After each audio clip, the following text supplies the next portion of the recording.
11 ninjas renégats habillés d'un manteau noir orné de nuages rouges réunis en une cause, apporter la paix dans le monde en réunissant les 9 démons à queue. L'Akatsuki regroupe un paquet de très puissants shinobi, tous plus forts les uns que les autres, et aujourd'hui on va voir qui est vraiment le plus puissant de tous. Et je vais juste parler des plus importants, il n'y aura donc pas de personnages anecdotiques comme Juzo ou l'équipe de Taka. Et passons donc sans perdre de temps au plus faible avec Zetsu. Zetsu est une créature qui est la fusion de deux personnes différentes, Zetsu noir et Zetsu blanc. Il a beau faire partie de l'Akatsuki, il est très loin d'avoir le niveau de ses compagnons, et Toby a même affirmé que Zetsu n'était pas un combattant de première ligne. Cependant, cela ne veut pas dire qu'il est inutile à l'organisation, et c'est même tout le contraire. Zetsu est doté d'une capacité unique qui lui permet de se fondre dans le paysage et de fusionner avec. Cela lui permet notamment de pouvoir voyager très rapidement à n'importe quel endroit tout en étant indétectable. Il peut émerger de n'importe quelle surface, telle que le sol ou même d'un arbre. Ce pouvoir lui permet donc de jouer parfaitement le rôle d'espion pour le compte de l'Akatsuki. Il est aussi capable de séparer sa partie blanche de sa partie noire, et chacune de ses parties possède des pouvoirs uniques. Zetsu blanc est un humain artificiel créé à partir de l'ADN de Hashirama Senju, ce qui permet de pouvoir en créer à volonté pour les envoyer sur le champ de bataille. Les Zetsu blancs peuvent également dérober du chakra de leur adversaire pour prendre leur apparence et ainsi pouvoir duper leurs alliés. Il est aussi en capacité d'utiliser une technique à retardement de sport, lui permettant de faire pousser son corps à partir d'une masse informe pour s'accrocher aux gens et absorber leur chakra. Zetsu noir lui possède des capacités bien différentes car il est littéralement la manifestation de la volonté de Kaguya Otsutsuki.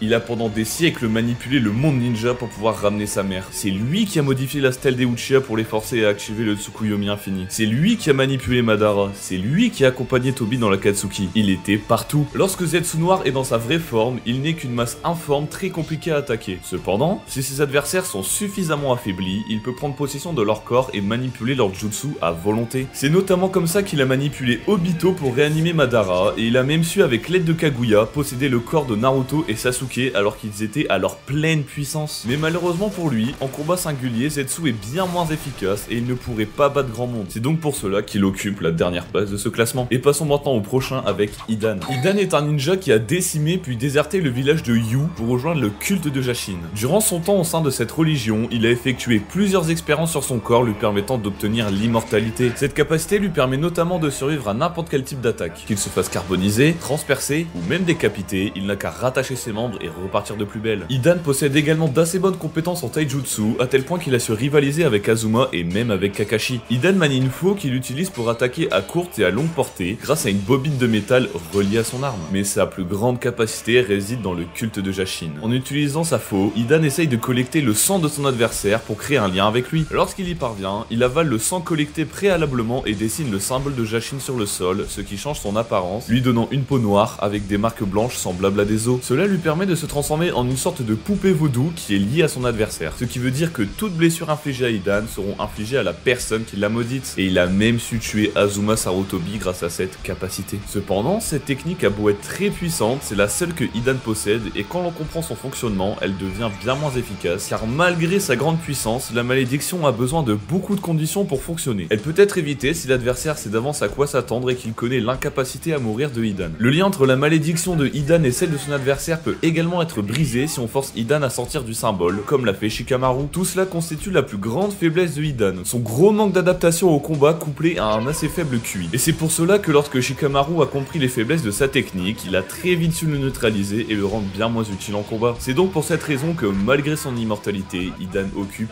l'avant-dernière place de ce classement. Passons maintenant à son partenaire, Kakuzu. Kakuzu est un ninja originaire du village de Taki. Durant son temps dans le village caché de la cascade, il a été chargé d'assassiner Hashirama Senju, mais il a malheureusement échoué à sa mission et il a été mis en prison par les dirigeants de Taki. Après s'être évadé de là où il était retenu, Kakuzu assassina les anciens de Taki et vola leur cœur pour finalement déserter le village pour plus tard rejoindre l'Akatsuki en tant que trésorier. Kakuzu a un corps assez spécial, rempli de cicatrices qui lui permettent de détacher des parties de son corps pour attaquer à distance grâce à de longs fils noirs. De cette manière, il peut par exemple projeter ses bras pour étrangler ses ennemis ou même les frapper à longue distance. Ces fils noirs peuvent aussi servir à recoudre des membres tranchés, comme par exemple le bras droit de Deidara ou même la tête de Hidan. Son corps a aussi la capacité de devenir dur comme de la roche en utilisant l'élément d'automne. Cela permet à Kakuzu de devenir bien plus résistant aux attaques directes. Mais comme son coéquipier Hidan, Kakuzu est lui aussi immortel, mais pas de la même manière. Il possède en tout 5 cœurs, dont la plupart proviennent de shinobi morts, et il peut donc les changer au fur et à mesure qu'ils sont détruits, ce qui l'empêche de mourir également. Il est même capable de les détacher de son corps, et les différents cœurs à l'apparence de masque peuvent attaquer indépendamment, chacun ayant une structure composée de filins noirs caractéristiques de Kakuzu. Chaque masque qui fait office de cœur est relié à un élément, et cela signifie qu'il est capable de maîtriser les 5 natures élémentaires de chakra, ce qui le rend extrêmement polyvalent en combat. Il récupère les affinités de chakra de ses ennemis pour les stocker dans ses masques, comme nous l'avons vu lorsqu'il a été réincarné pendant la 4ème Grande Guerre Ninja. Et c'est pour toutes ces raisons que son duo d'immortel avec Hidan est si efficace, à tel point qu'ils ont su vaincre Yugito, la Jinchuriki du démon à 2 queues. Car Hidan n'a qu'à foncer tête baissée sur son adversaire pour l'immobiliser, et Kakuzu peut envoyer toutes ses attaques sans avoir peur de tuer son partenaire. Cependant, il a beau être très polyvalent en combat, il n'a pas de domaine dans lequel il excelle vraiment, et son immortalité est bien moins impressionnante que celle d'Hidan. Et au vu des personnes qui arrivent après, je suis obligé de le mettre à cette position. Et enchaînons donc avec Deidara. Deidara est un shinobi déserteur du village de Iwa. Il était un génie qui aurait clairement pu devenir Tsuchikage. Cependant, il fut un jour interpellé par Kisame, Sasori et Itachi. Ce dernier l'a littéralement humilié en 1 contre 1, et Deidara n'a eu d'autre choix que de les suivre et de rejoindre l'Akatsuki. Quand il était encore dans le village caché de la pierre, il faisait partie de l'unité de dynamitage car il maîtrise un des Kekkeigenkai les plus rares de toute la série, qui est le Bakuton, la nature de l'explosion. Pour ce faire, il transfère son chakra dans de l'argile pour la rendre explosive en utilisant des bouches qui sont implantées sur ses mains. Il peut façonner son argile de plein de manières différentes, comme des petites araignées ou des bombes qu'il peut cacher dans le sol. Mais Deidara peut également créer des structures d'argile bien plus grosses, comme un dragon pour pouvoir voler, ou même une gigantesque bombe avec laquelle il a failli raser tout le village de Suna. Niveau destruction pure, il est largement comparable à un Pain. Lorsque Deidara affronta Sasuke, il n'avait d'autre choix que de montrer ses meilleures techniques s'il voulait gagner. Il crée un gigantesque clone à son effigie qui libère un nuage de bombes microscopiques lorsqu'il explose. C'est une technique extrêmement dangereuse puisque les micro-bombes sont invisibles à l'œil nu pour une personne normale et les millions de bombes entrent dans le système sanguin de quiconque les inhale. Une fois dans l'organisme, les micro-bombes explosent sur commande de Deidara, provoquant la désintégration au niveau cellulaire des victimes qui sont littéralement transformées en poussière. Mais malheureusement pour Deidara, son Bakuton est totalement annulé si on le contre avec du Raiton. Et le Raiton,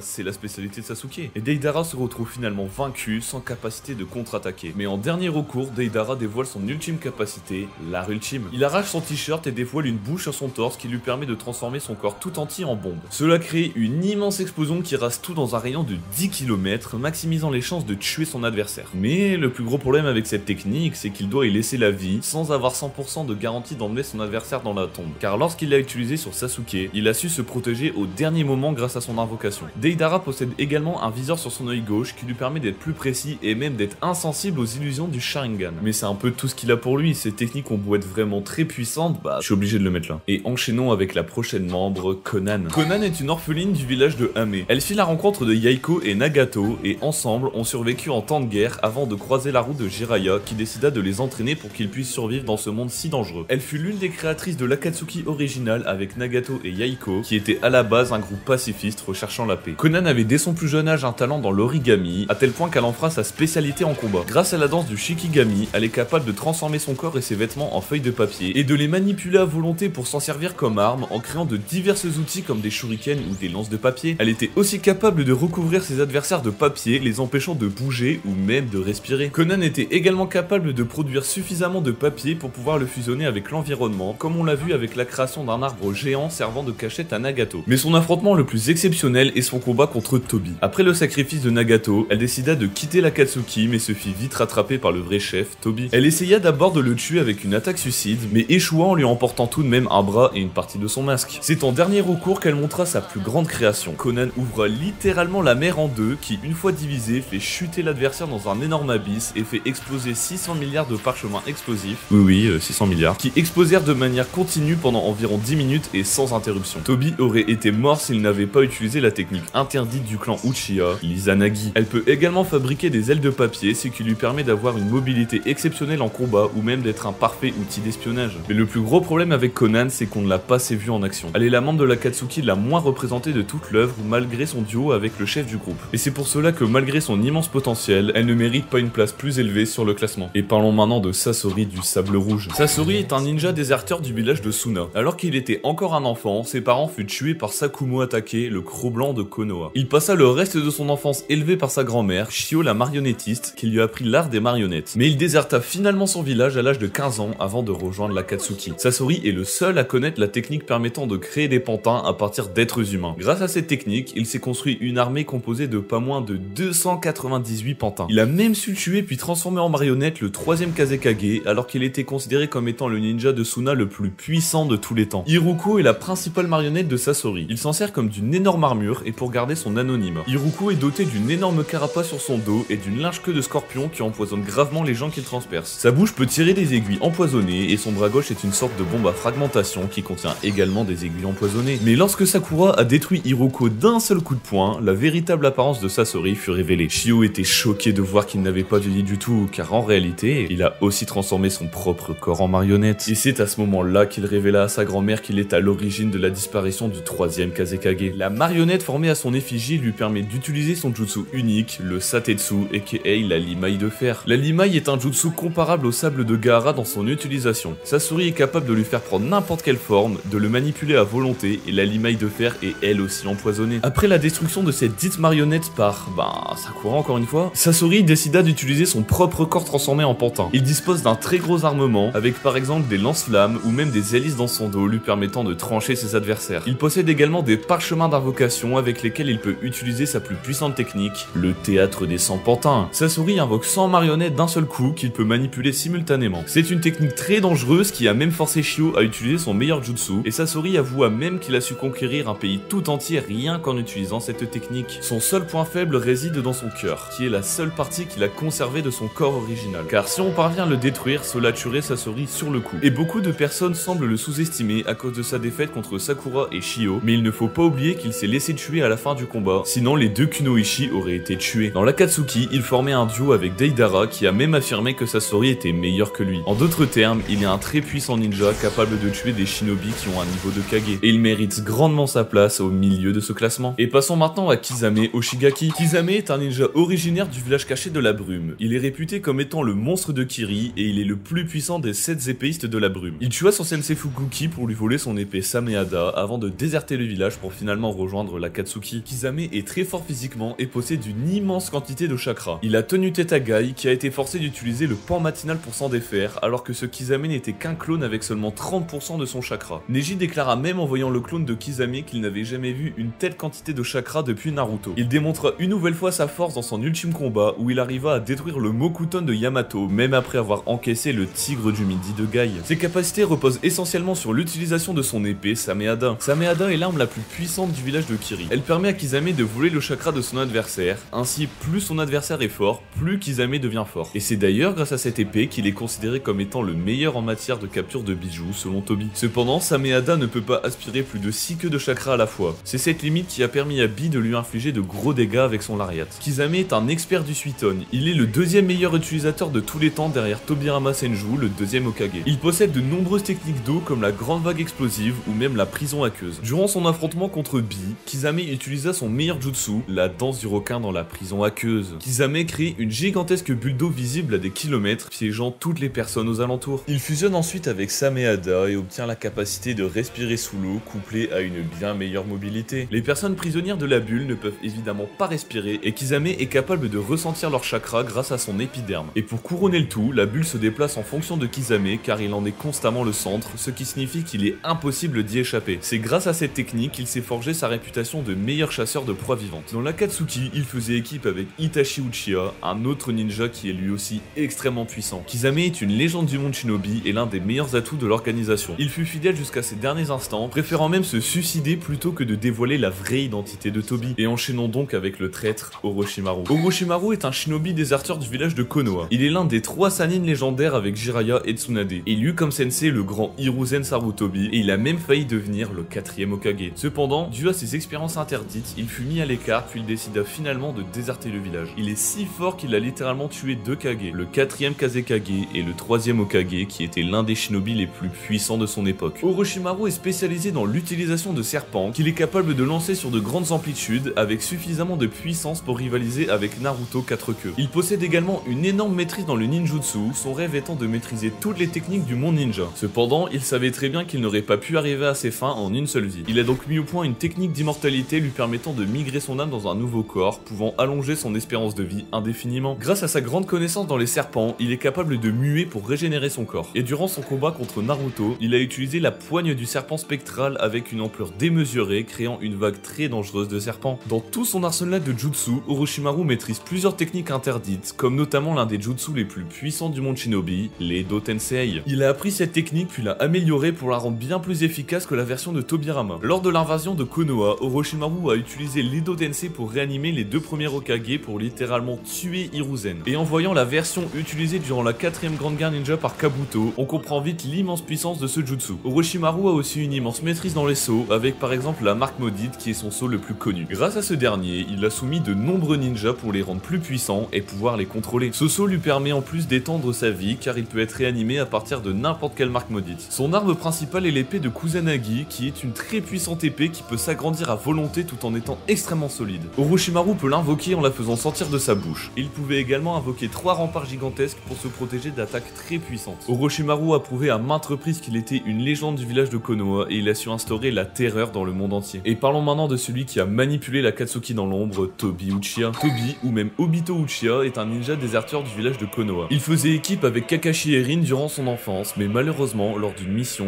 Obito se prit un rocher sur le corps, le condamnant dans la grotte. Et c'est ainsi qu'il donna son Sharingan à Kakashi avant de mourir. Mais aussi faux que cela puisse paraître, il a tout de même survécu grâce à Madara Uchiha. Et suite à de multiples événements très graves comme la mort de Rin, Obito sombra dans la folie et va commettre des actes très graves, comme la déclaration de la 4ème Grande Guerre Ninja ou même la corruption de l'Akatsuki. Obito maîtrise les 5 natures élémentaires de chakra mais également le Mokuton grâce à l'injection des cellules de Hashirama Senju. Grâce à son Sharingan, il peut effectuer divers genjutsu sur des cibles ou même contrôler leurs actions, comme ce qu'il a fait avec Yagura, le 4ème Mizukage, ou même avec les anciens Jinchuriki. Obito garde un certain nombre de Sharingan en stock s'il en a besoin pour remplacer ceux détruits, car lors du massacre du clan Uchiwa, il ne s'est pas empêché de récolter tous les Sharingan qu'il pouvait. Il utilisa notamment une de ses pupilles pour remplacer celui qu'il avait donné à Kakashi. Il sacrifia plus tard cet œil pour l'utiliser contre Conan avec l'Izanagi, qui permet à son utilisateur de changer les événements autour de lui comme sa propre mort. Il éveilla son Mangekyo Sharingan après la mort de Rin. Le pouvoir de sa pupille est le Kamui, qui est une technique spatio-temporelle qui lui permet d'envoyer son corps dans une autre dimension pour devenir intangible à toutes les attaques. Il peut tout aussi bien téléporter des personnes ou aussi lui-même dans son autre dimension. Cependant, la plus grosse faiblesse de sa pupille est Kakashi lui-même, car il possède le 2ème Mangekyo Sharingan de Obito. La version de Kakashi permet également d'envoyer des personnes ou des objets dans la dimension Kamui, mais cette fois-ci à longue distance. Ce qui veut dire que si Obito utilise son intangibilité, Kakashi peut utiliser son Kamui sur une attaque pour l'envoyer dans l'autre dimension et ainsi toucher Obito. Et j'aurais bien aimé continuer de parler d'Obito, mais malheureusement, je considère que sa version durant la 4ème Grande Guerre Ninja ne fait plus partie du débat, car l'Akatsuki était déjà démantelée. Sinon, Obito aurait largement été premier du classement. Et passons maintenant à la crème de la crème avec Itachi Uchiha. Itachi est un énorme prodige du village de Konoha. Il est devenu chef de l'Anbu à seulement 13 ans et il était vu comme l'un des meilleurs Uchiha de tous les temps. Mais un jour, il a été forcé de massacrer son clan tout entier pour le bien de Konoha et a fini sa vie en étant considéré comme un criminel travaillant pour le compte de l'Akatsuki. Mais en réalité, c'était un agent double qui était prêt à détruire le groupe de l'intérieur s'il le fallait. Il est un génie naturel qui excelle dans le ninjutsu, le taijutsu,